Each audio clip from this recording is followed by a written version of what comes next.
नमस्कार दोस्तों, आज के हमारे इस वीडियो में हम आपके लिए मंगलवार व्रत की कहानी लेकर आए हैं।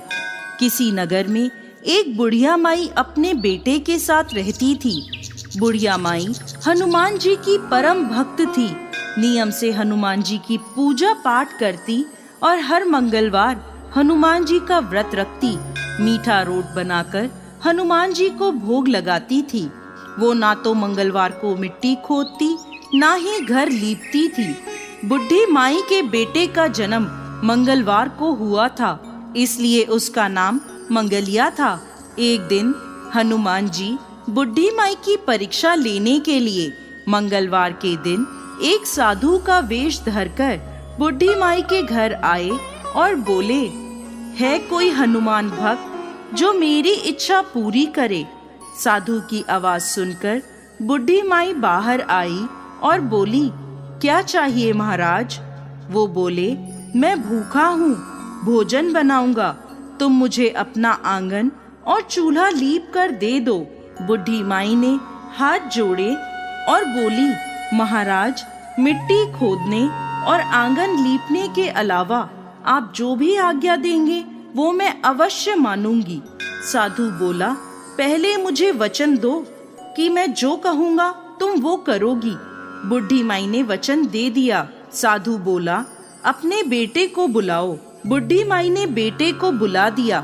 साधु बोला, इसे धरती पर औंधा लिटा दो, मैं इस पर भोजन बनाऊंगा।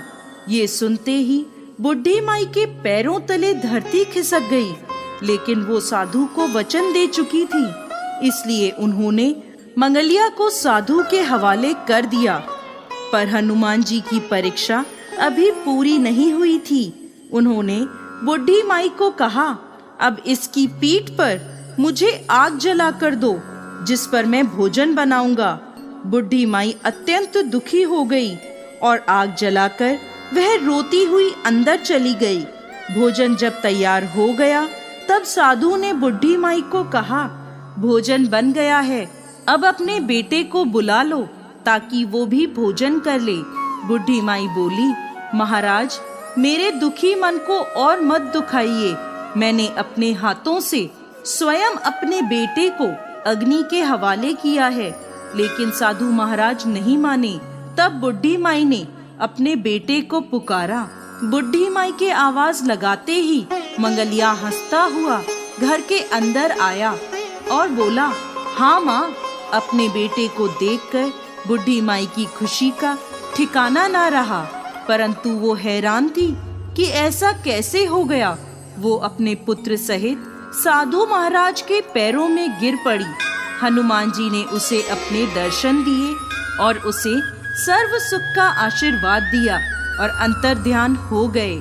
हे हनुमान जी महाराज, जैसे अन्न धन के भंडार और सर्व सुख बुढ़ी माई को दिया, वैसे ही इस कहानी को कहते, सुनते और हुंकार भरते सब पर कृपा करना। दोस्तों, यदि आप मंगलवार का व्रत करते हैं तो व्रत का पूर्ण फल पाने के लिए मंगलवार व्रत की ये कहानी जरूर सुननी चाहिए। बोलिए हनुमान जी महाराज की जय।